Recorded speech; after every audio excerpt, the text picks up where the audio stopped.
The SANS Institute, the most trusted source for computer security certification training and research. Visit SANS.org to explore their full curriculum and latest training offerings. IT Pro TV, an easy, entertaining approach to online IT training. Access over 2,000 hours of up-to-date, high-quality video content live and on demand for a free 7-day trial and 30% off the lifetime of your account. Visit itpro.tv/securityweekly and use the code SW30. NetSparker, the developers of desktop and cloud-based web application security scanners that enable you to automatically identify vulnerabilities in your web applications and web services. NetSparker scanners employ a unique and dead-accurate vulnerability scanning engine that automatically verifies vulnerabilities with their proof of concept. For more information, visit them on the web at netsparker.com or email at contact@netsparker.com.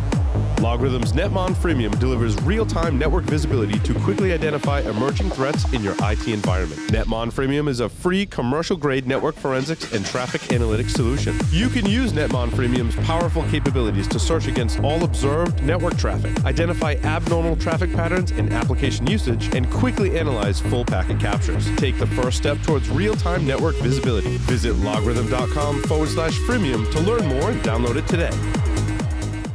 Welcome back, everyone. I'm here to tell you about not just AnyCon. Well, actually, I'm here to tell you about AnyCon, the first hacker conference. Which con? AnyCon. Oh, any of them? It's the first hacker. It's the first hacker conference of its kind in Albany, New York, at the Albany Convention Center. All right. June Albany, 16th New York. Got it. AnyCon, June 16th and 17th.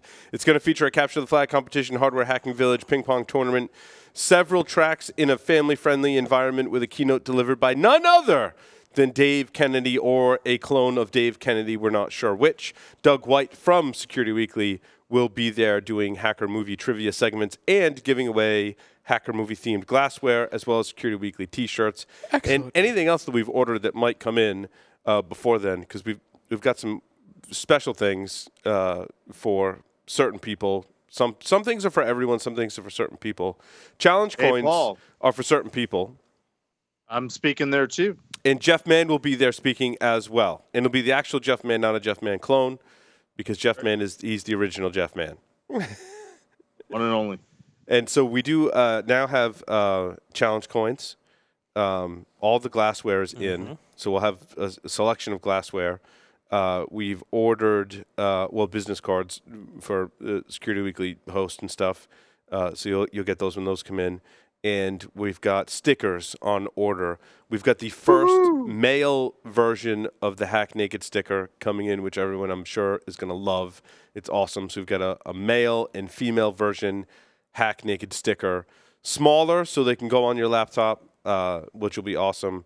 And we're planning on other things. But definitely we'll have challenge coins for very special people who are special to Security Weekly. Nice. So all the hosts will have those, a selection of those to give out to certain people.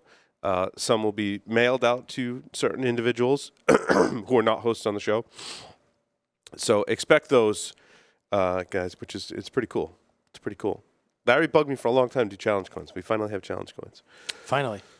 We also have a scanning tool for WordPress. It's called Gravity Scan from the folks at WordFence even. Have you guys seen this? No. So I think we have a lot of full-featured web application scanners in varying varieties. We have ones that are automated online. Where I think this fits is it's something I've really wanted for a long time. Its effectiveness is yet to be determined as I'm just starting to test it out now. But I think it's interesting that if you've got, and they support WordPress, Joomla, Drupal, and a couple of other CMS sites, there's a couple of different things, right? Like there's generic, like open source vulnerabilities. In other words, I implemented this JavaScript library, which has a known published CVE vulnerability. There's vulnerabilities in WordPress itself. There's vulnerabilities in WordPress plugins, as we very well know. And now we start getting into like the vulnerabilities in those plugins and even in some of those JavaScript libraries aren't very apparent. And I don't believe we have one tool to really cover it all. Right. And now Gravity Scan may really impress me and do that, right? But there's a lot of different types of vulnerabilities. When you have a web application, the attack surface grows much larger when you have something like WordPress because everyone's got you can't even think of it like plugins. You also have to think of it about in your JavaScript libraries, which or your JavaScript you're implementing, which is attached to your theme. So, like, believe it or not, inside of your theme and even your style sheets can hide vulnerabilities. And some of this is published, some of it isn't. And then there's a whole other category in there. Even more two more categories that I can think of. It's in your configuration of WordPress, right? And that can live like, did you do some database security? Did you do some security on your web server? Did you do some security configuration in WordPress itself in the wp-config.php? In your in your application server. So PHP has just like Java, right, or any other. It has an application server. Right. So you're using PHP inside of Apache, or are you using FPM? It's typically attached to Nginx, which actually we just cut over to in our website, which is why I mentioned that. And there's configuration and stuff you can do to improve security there as well. Not a lot, but there is. Also, there's like malware. So you can look for specific signatures of malware that have infected the WordPress. So I guess in all of that attack surface, I don't feel confident that I can go get one tool or from one vendor, one tool from open source. Like, I need multiple tools to basically cover all of those. And I've always wanted a more specific WordPress scanner. I always felt that the network vulnerability scanners detect the really common stuff. The web application scanners do a great job of detecting maybe even some zero-day vulnerabilities, but due to the configuration intricacies, may miss some of that other stuff that's in there. And there's one-off scanners that may search for a couple of different strains of malware. So I'm hopeful about the space that we'll be able to have a more encompassing scanner. Now, my whole thing on the issue is, and put this out there for the group, it's great to have a vulnerability scanner or malware scanner or even a tool that does both for CMS sites. How many consumers of these CMS sites, us excluded, are actually going to fix the vulnerabilities that these things find? And that's the real issue. Yeah. Well, I mean, some of them they will. And you're running into all sorts of issues that some of your stuff on WordPress will require like jQuery 142 for one of your style sheets or something of the like, and try to upgrade that shit and it all breaks. And it gets to almost like the Active Directory issue. Like, there's so much shit going on that trying to secure it all, because it's just trying to work, right? I mean, WordPress is the Active Directory of CMS, right? Wow. Wow. Drop the mic. That's a good analogy, though. Jeff, Jack, Brandon, comments on WordPress security or some of the tools or lack thereof? Or lack thereof of WordPress security. I think you have a WordPress fetish, Paul. I don't know why we're talking about it personally. Well, because we run WordPress. And it's ubiquitous. Oh, so it matters to you. Yeah, well, it's fairly ubiquitous, too. We find WordPress on just about every pen test we go on. Yeah. Yep. WordPress, to me, if it's used for marketing purposes and you sort of take backups and know that there's a good chance it's going to be hacked, like, fine, right? It's when people use the plugins for commerce and other stuff, that's where we've seen a lot of problems with it. Yeah, I agree, Brandon. Like, don't use WordPress for commerce or anything that's storing any kind of sensitive user secure data. Yeah. So only use it for stuff you don't care about. Yeah, use it what it was meant for. It's a blogging like your platform. business. Security Weekly. Well, yeah. We just have we have backups. I mean, that's really... and I think it was to Brandon's point, like, if you're using it for marketing, like we are essentially, great, but have a backup, have a way to revert. There was that time a couple of years ago where our WordPress site was hacked, and we figured out how and restored from backups and fixed the issue and moved on with life. It's like Brandon said, when it's used for commerce, it can be bad. Brandon, one thing we didn't get to talk about was the Internet of Things. We really didn't touch on that. And Bruce Schneier just had another... Well, maybe it wasn't Bruce... No, I clicked on the wrong link. It was Bruce Schneier. Hold on. Yes, it was Bruce Schneier that basically posted another article. Essentially, the TLDR is Bruce is saying we're going to have more of these Internet of Things, and ransomware is going to be more of a thing. And when you combine the two, a bunch of people's devices potentially aren't going to work, and that's why we need more government legislation. Does the panel agree, not agree? I hate to say it, but I agree that, from an IoT perspective, that there probably does need to be, almost like FCC, there needs to be some sort of regulation. I don't know how effective it would be, though. But if you look about trying to secure it through normal capital markets, who is the person that's going to pay to secure an IoT device? It's certainly not you or me, because we can't afford to do that for every single device in our pocket. And it's certainly not the manufacturer, because the manufacturer just wants to get the device out, having some sort of big security thing. Like, they don't think about that. They don't, it's no, I want to get the Fitbit going. Right. So without some sort of go ahead. No, and I think in the end, ultimately, the consumer is going to pay for it. In that, when something like this potentially gets mandated, that you have to do some minimum level of security, that's going to cost increased development costs, and we're gonna pay for it in the end, I think. So Yeah, but it'll be indirect payment. right. And go ahead. Because we don't care as consumers. Go ahead, Jack. Pull the pin first. We just need to open the door to software liability and let class action suits provide the penalties for people doing insecure software. Wow. I don't know if I threw that far enough, but it landed. It landed like right here. It landed. It ran right between the table between Paul and I. Wow. I don't entirely mean that, but it's a good conversation starter. Who's Dan Gears pointed this out, decades ago. There are very few things in life that have no liabilities attached to them. I believe Dan's comment was religion and software were the two exceptions he could think of.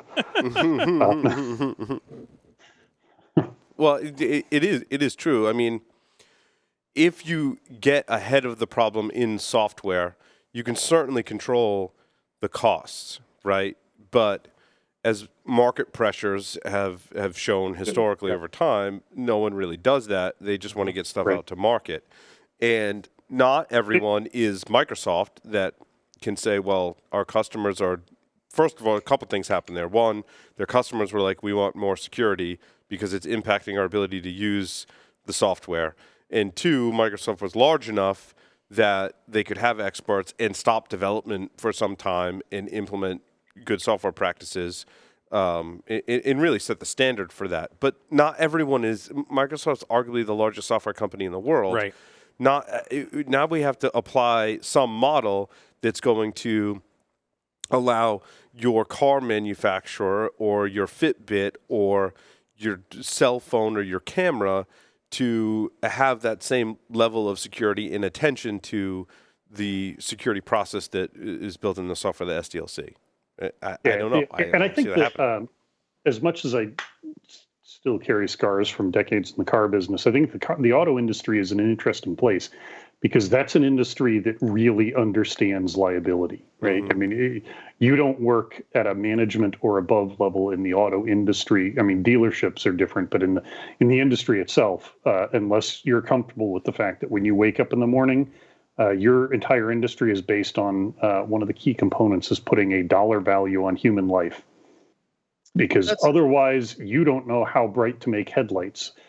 You don't know how thin to make the sheet metal. You don't know because it's all dollar values. Because you just accept that you're going to be sued continuously, sometimes legitimately, sometimes not. And so their rush into software blindly is kind of interesting. Yep. It's fun to watch, having left that industry.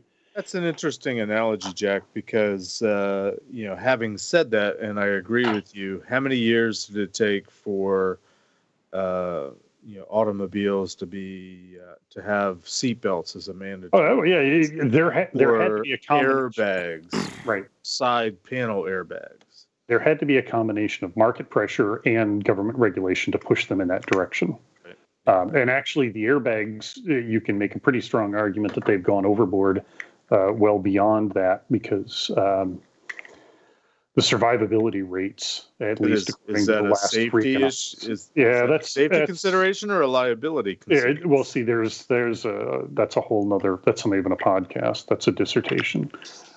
But it's interesting where we are and where we are with liability. Who's responsible? And back to the point, nobody's going to pay for this until somebody makes us. And we've talked about it before. Everybody on this podcast and most of our listeners love the connected toys. And if you're like me, you have more wireless network segments for your toys than you actually have toys online. But future expansion, Jack. Right. But we talk about these toys, and if people don't know that about us, they assume that we have one big flat LAN with the default configuration that our ISP provided. No, don't do that. Don't put your internet attached doorbell on with your smart thermostat and your light bulbs and your baby monitor or whatever else.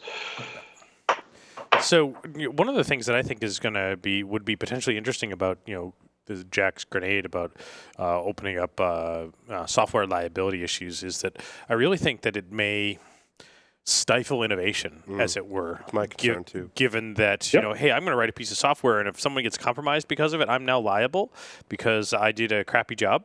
That will make me think twice, and that will make me not release said software, and I'll use it for myself, and the only person I'm going to harm is myself, so I sue myself. But now release that, and then, no, I don't think so. So we're going to be missing out on a lot of things that now are left up to the folks that have lots of willpower to make that happen. Yeah, so I'm going to throw the curmudgeon card real quick, Larry, and say, what have we had lately technology-wise that's been innovative versus, we can do this. How can we sell it? How can we market it? Where is the demand? Where is the demand gone for some of this quote unquote innovation? So I don't think it necessarily stifles innovation. That's an argument that we've heard a ton of times, especially in the card space, the payment card space around, putting more security around the cards. But,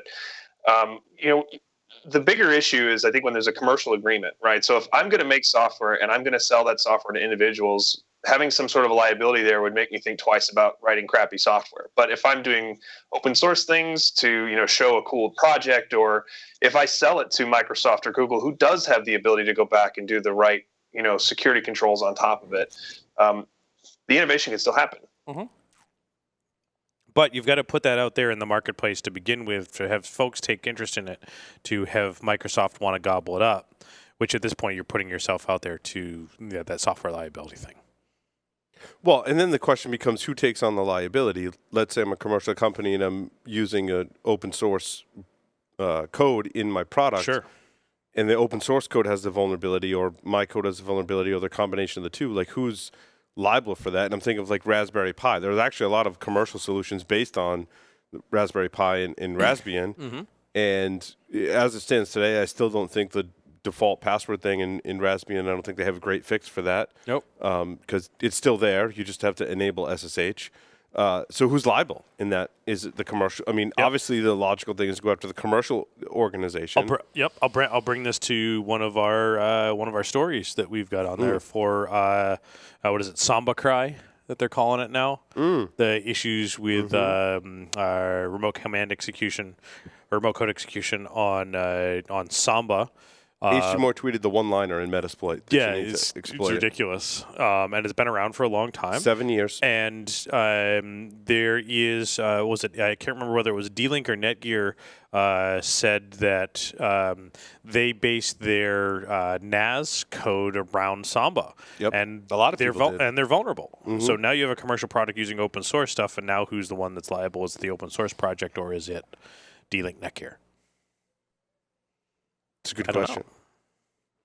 That CV is 2017-7494. And Samba's embedded in a lot of things. All sorts of stuff. It begs the question, why hasn't someone found this code sooner, this bug sooner? Or have they, and they have not released it? Does anyone have a theory on that? Sure. I'm sure NSA knew about it years ago. Probably. I was going to say who uses, Someone's at the NSA is really pissed off right now. I was going to say who uses Samba. But what was it? 95,000 devices with the vulnerable Samba versions connected to the internet. You know, a grand scheme of thing in the internet. That's apparently not a lot many. of people use Samba. Yeah, well, the other part of that, though, is how many of those don't have authentication anyway, so having a vulnerability doesn't mean anything when they're unsecured. Right. Well, I mean, And the point I made on Twitter earlier, this was the thing to remember about Samba is they have always said that they're trying to reproduce SMB exactly, including bug for bug. So kudos to the Samba team. Yeah, but this is just a bug in Samba. It's not. Well, it's Is it similar. related to any recent or past bugs in the SMB know, but protocol? it's- I don't. I don't know. They're just trying to catch up, I think, is what I'm saying. nice, there you go. nice. And Jack, I will argue with you and say lies, because in fact, no one can actually make a point on Twitter. Yeah, right. Of course not. But I digress. So 110,000 devices with a vulnerable version. Sorry, 110,000, of not Samba, 95,000. but I thought I read 95. 92,500 of them appeared to run unsupported versions of Samba for which there was no patch was available. Gotcha. That's where the other number. Okay. Yep. came So from. yeah. So I wasn't too far off in my craziness. So if you want to think about extended issues with this, there are a variety of Linux, open source security tools or open source based security tools that use Samba for interaction with Active Directory. I mean, and I think Larry's point is valid. I mean, the NAS devices are just, they all have a Samba implementation. Right. They'll Many have of them are Linux based. Yep. I have one at my house that I'm positive is vulnerable. I mean, the vendor Netgear, I think it was Netgear is the vendor that ReadyNAS is Netgear, right? Yes. Yeah, and ReadyNAS has had a Linux environment, a Linux kernel, and Linux tools on it for a while. They made devices. My device was unsupported for a long time. The thing just keeps chugging away. It's a friggin' RAID array. Like when one of the drives like blinks that it has an error, I go in and I swap in another drive that like I pay all of like $70 for on Amazon, and it just keeps chugging away and serving files because that technology doesn't need to advance. Now, the advantage that I have with the ReadyNAS and why I feel safe is that the processor architecture is Spark. So if you want to make a Spark payload for this vulnerability just for my NAS, all the more power to you. That's all I'm saying. Don't worry, I'll get my intern to code it in Haskell. And there you go. There you go. Code that right up. Code that right up. What else? Larry, you got stories over there? Yeah. So one that I found that was kind of interesting, and this might affect you, Paul. And we were having some discussion about this at work today. Pwning VLC and a couple of others by using the embedded subtitle tracks. Yeah, Cody and Popcorn Time. Yep, and one more. Popcorn Time? Yep, Popcorn Time. Yep. Which I didn't know existed until I read this article, actually. Yep. So Cody, Popcorn Time, and Streamio. And I don't know whether you have subtitles turned on or not, or just if they're present and they're being you parsed. have to download the subtitle file. The exploit is in the sub. Right. Well, sometimes the subtitle files are included in whichever media Correct. that you're doing. Correct. And thinking about this, I mean, great. Who cares? I mean, you pop my VLC, but how many people do you know use VLC as their media player? Well, yeah. I mean, a lot of people build home theater PCs based on Windows. They run VLC. They run Kodi on Windows. I don't think this was a specific Windows vulnerability. Nope. Because the problem is essentially with foreign language films, obviously you need subtitles. There are several sources on the internet that serve said subtitles. Yep. But the problem is very similar to a lot of the exploits and vulnerabilities that we've seen over time in that whenever you have to parse a bunch of data in different formats, that usually leads to a vulnerability. And with subtitles, it turns out there's many sources that serve them. There's many different standards or non-standards that define how your subtitles are structured.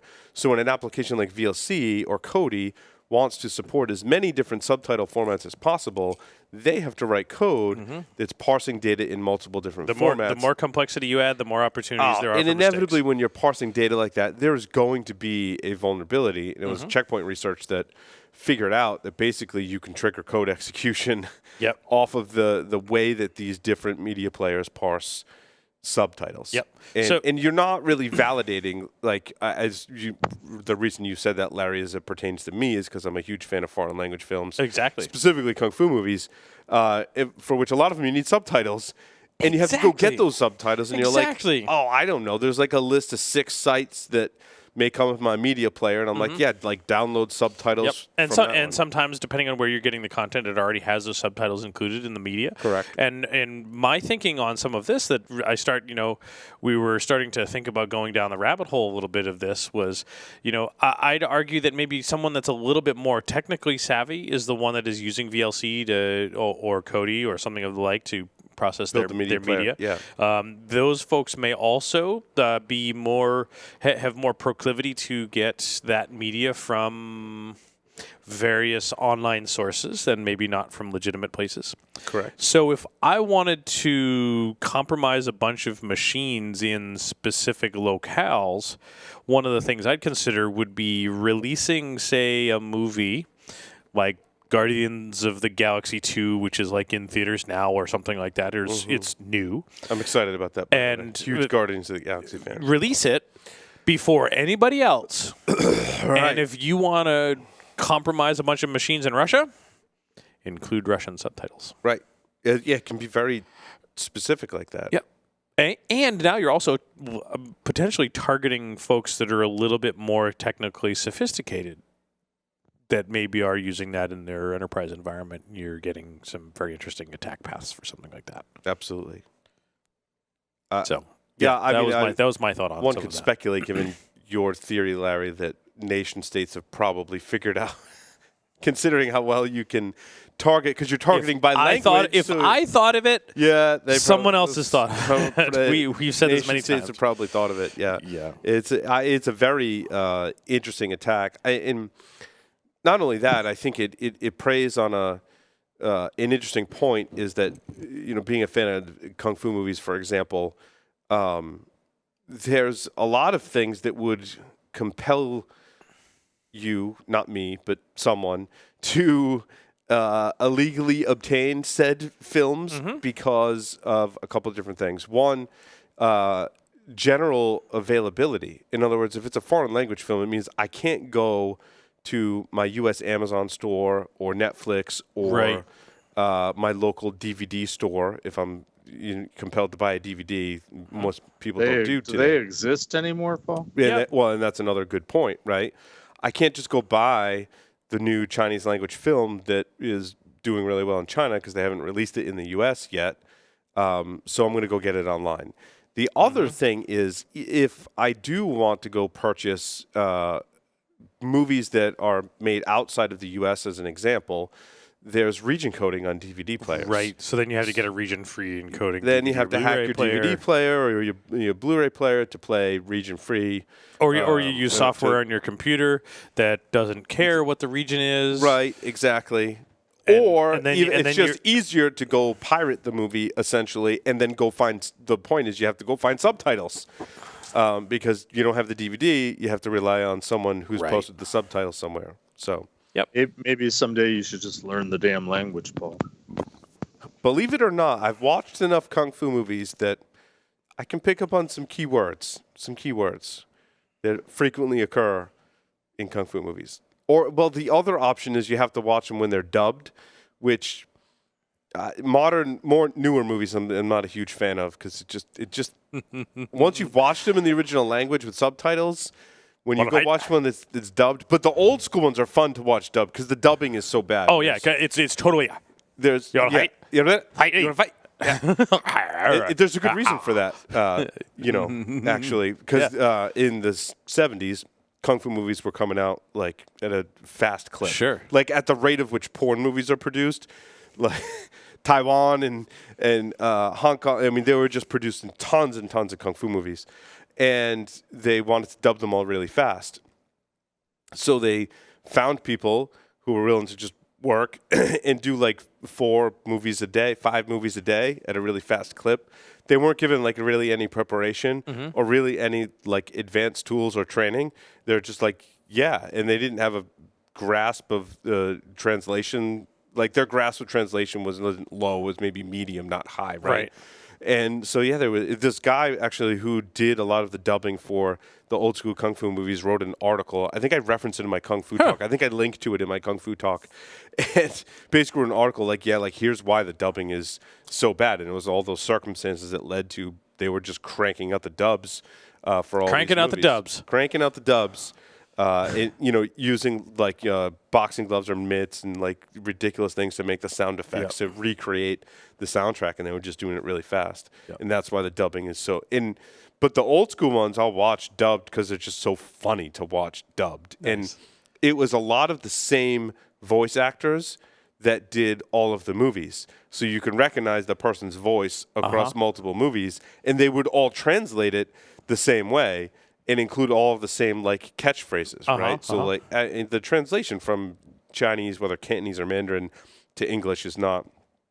It's an art, not a science. I think in a lot. So like they would just take general sayings and be like, yeah, that's generally what it means in English. So you get like really interesting phrases that appear in all of the movies. But still, they use but still a lot. Yes, Jeff. Sorry, I'm not talking about security. I'm going on about Kung Fu movies. It happens a lot on the show, Jeff. And with that. What else you got for stories, Larry? So this one, someone passed on to me. You must be tired of living. That's the one. That's the phrase that appears in a lot of things. You must be tired of living.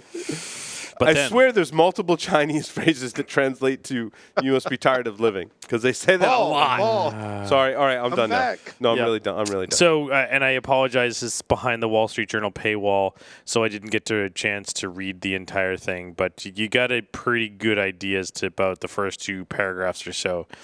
And the title of the article is "All IT jobs are cybersecurity jobs now." Interesting. And we've been saying this for a long time, that security is everyone's problem. And, well, now maybe this is the case. Everyone is that's in IT now has to be thinking about security in any of the things that they do, just because we all need to be thinking about it. It's all of our jobs now. Absolutely. I agree. So nothing new here, really. And apparently nothing new with the Wi-Fi story, Larry. Yeah, no, it was weird. Because the theory, and I haven't seen this in practice, but the theory is that by analyzing Wi-Fi signals, I can create a map of the surrounding environment. Yep, and through walls. Right? Well, because signals pass through walls. Right. So I can map the wall and conceivably what's on the other side. Right, by seeing what is being blocked by the Wi-Fi signals, and by being able to determine, signal strength, you can potentially determine depth in a 3D environment. And And I know we covered this story when it first came out, but 3 people today sent that story to me. Well, yeah, because there were researchers that published a new research article on it. But it was nearly identical to the research that had been published before. I gotcha. Okay, well that happens. And if not, it was the same research that just reared its ugly head again. And I went and looked at it, and I'm like, yeah, that's great. And the demos that they did were very much contrived examples, and sure, they worked, but You're saying real world practice. This isn't. Oh God, yeah. This is definitely an academic-based exercise to show that yes, it's possible. Maybe we can improve on it. But I'd argue that the wavelength for the 2.4 gigahertz spectrum doesn't have, quote, enough resolution to do much more than I think they've already done. What about other wireless frequencies? 5 gigahertz. 5 gigahertz, you're effectively doubling the resolution of the 2.4 gigahertz. You're in order to get, quote, good resolution, I would argue that you need something very high, high frequency range. You need to do distance. You're going to need a higher frequency range. Resolution. Higher resolution of your right. surroundings. You need higher frequency so they can penetrate Right. stuff and get a better signal. But now, if you're localized, it's a lower frequency, right? Right. Distance would be lower frequency. Right. Because ultrasound is a lower sound waves, but essentially same concept. Right. Lower frequency. So if you think about it, and I'm just going to use a guesstimation, if you think about how wide a 2.4 gigahertz wave is, effectively, roughly, just give or take, that if you can map that wave as it's passing through stuff, it potentially is getting around a device, and you've got that margin of error. I gotcha. Now, if you take that into 5 gigahertz, your wave is half that. So now you've got that margin of error. You want 10 gigahertz, your margin is now this. 20 gigahertz, your margin is now this.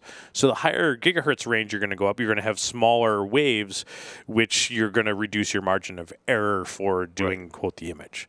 I gotcha. So Wi-Fi is Wi-Fi is like the 1.4 megapixel camera that we have, and now we've got how many gigapixel cameras in our phones now? So like 2.4 gigahertz wireless is like the very first digital cameras where we got 640 by 480 out of them at the best resolution. So not something we need to worry about today. I don't think so. Gotcha. What's the risk to all this? Was there a point to all this research? We can see you without your clothes on, Jeff. No, you couldn't even tell if Jeff was standing in the bathroom or in the garage. The way it works now, right? And not to mention if Jeff is moving. The only way moving, right? The only way we'd be able to tell, with this contrived example, Jeff would have to be wearing an aluminum foil suit. So we'd be able to see Jeff just fine. So don't make sure I pack that for Vegas. That's right. If you're tempted to wear your tinfoil suit, don't do that because people could tell that somebody's wearing a tinfoil. Not even who you are or where you are. That you're wearing a tinfoil suit. Yeah. No, I quite honestly, I don't. I think it's very much a sort of a scare tactic in that. Oh my God, they can see me through my walls because of my Wi-Fi. Yeah. Well, when I was a kid, I got the X-ray glasses from the back of the comic books. Yeah. I could see everybody naked just fine. Yeah. That's right. Of course. Well, I think in maybe in high security environments, you could potentially not get a map of the building, but identify certain structures, potentially identify certain structures, right? Like, sure. Like, correct me if I'm wrong. I mean, you teach the wireless class for science. Yeah. So, I mean, if you were to do this analysis in let's say a target that you were going to do a physical pen test on, you could tell where the water cooler is, certainly maybe, and like large objects where large walls are. You know what I'm saying? You wouldn't necessarily be able to get much more, Jeff, than objects and structures in a general sense from a building. Yeah, you'd be able to do some mapping. Yeah, today. Oh, okay. Okay. Yeah, so not a huge. I'm not convinced on the application so far, but whatever. Yeah, we're not 100% convinced no either. Yeah. Right? But you got brought up to me 3 times today, so I figured I'd mention it. That's all. So, but well, remind me to troll you next week with some other inane topic, so you have to mention it. Awesome. Yeah, there's probably other inane topics, Jeff, that we could defend better than that one. That one was even a stretch for us. Yep. Awesome. Yeah, I actually had a story this week, and I'm not going to dig into it, but the whole WannaCry thing with the ransomware, for those who think patching is simple, some hospitals in Queensland, Australia, didn't get hit. The last I heard, Australia still dodged the bullet, but they decided to patch their stuff. And those who work in medical environments know what happened next. Patient EMR medical records were lost because patching broke all sorts of shit because they were trying to patch to make sure they didn't get WannaCry'd, and instead they patched and got worse than WannaCry'd. Got patched. They DOSed themselves. Yep. And now, Jack, speaking of this one, I want to plant a seed into everybody's head. It's a little bit cloak and dagger and that type of stuff. But and I don't know all of the extents. But think about this: the one of the major victims that we heard about first of WannaCry was the UK medical system. Yeah, National Health Service. Their National Health Services, which affected all of their medical facilities. Am I correct in this? I think so. It got overblown because they had systems that were impacted, but it was a small number of systems, but it had a large impact. Okay. So that large impact with a small number of systems, maybe it had gotten, let's theorize it had gotten a little bit more out of control and it put, hospital systems at significant risk where it made them difficult to treat patients, which may not be far off from what we had now, from what we had. Right. Now, what would have happened had that been a coordinated attack between that and the Ariana Grande concert? Yeah, that's what a lot of people were speculating. I mean, the coordinated attack, and even WannaCry, as many folks have said, which is, it's a good thing they weren't more talented, as something we say in a lot of attacks, right? Or it's like, oh, wow, it's really good these guys weren't better at this. Cool. It's really good that it was the North Koreans instead of the Russian. Oh, wait, no, we're not doing attribution. I want to go back to your Australia example for a moment, Jack. In the patch actually caused more or the same issue as the ransomware. Would they have been better off just deploying like a ransomware protection technology? Would that have maybe caused less issues, right? I mean, if they're only concerned about that. I don't know all of the details, so I'm not going to speculate. But I think there are some things like, stop me if you've heard any of these things before. Patching what you can patch safely, network segmentation, monitoring, compensating controls. Everything that has been said on this podcast for 12 years and then probably said by other people for 40 years before that. Cyber reasons like ransom free is free and probably would have caused less issues than the patch did. Like, do you just do that? Something like a third of existing endpoint protection or antivirus or whatever you want to call that class of things stopped it. And a lot didn't, but some did. Essentially, is what that boils I've heard between 30 and 40%, depending on who you listen to. But some stopped it. Who knows? The problem is, and others have said this more eloquently, but what if the hospitals had spent money and were ransomware proof? Was that the best use of their money, or was hiring another ER technician or hiring another, whatever? Or having a backup facility or a hot backup facility. Yeah, but the cost of a hot backup facility versus 2 ER nurses. Politically and socially, if you say we're going to spend the money on one thing, it's a no-win situation. Right. And if I were, I'm too sober to fully go down the rabbit hole of maybe we should just give people secure systems to work with. But we'll save that for next time. Everyone, thank you very much for participating in this episode of Paul Security Weekly. It was a blast as always, and we'll see everyone next week. Larry, take us out. Over and out.